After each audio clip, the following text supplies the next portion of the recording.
Oke, Assalamualaikum sahabat. Untuk video kali ini abang akan tunjukkan 4 jenis koleksi kantan yang ada di rumah saya, rumah abang. Ini adalah putih.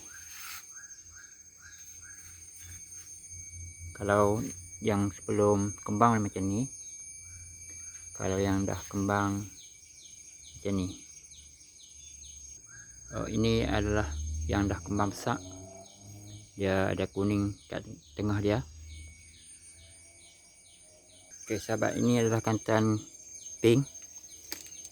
Kantan pink yang agak terang, yang lalu biasanya orang duk jual. Yang ni dah bunga kembang. Kalau yang belum kembang dia macam ni. Okey, ni adalah yang kembang besar. Dia bukan merah, dia macam ni je. Dia tak sama dengan merah. Yang ni yang pink. Okey, ni adalah yang pink muda. Pink yang lain sikit daripada tadi tu. Yang tu. Yang ni pink lebih cerah, lebih muda. Ni yang belum kembang.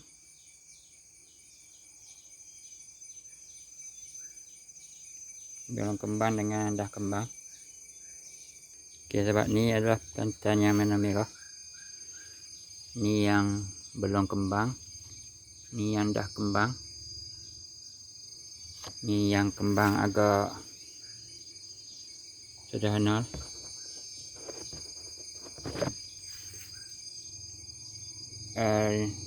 Dia punya rhizome dia pun warna merah. Ni sahabat, 4 jenis kantan yang ada di rumah abang.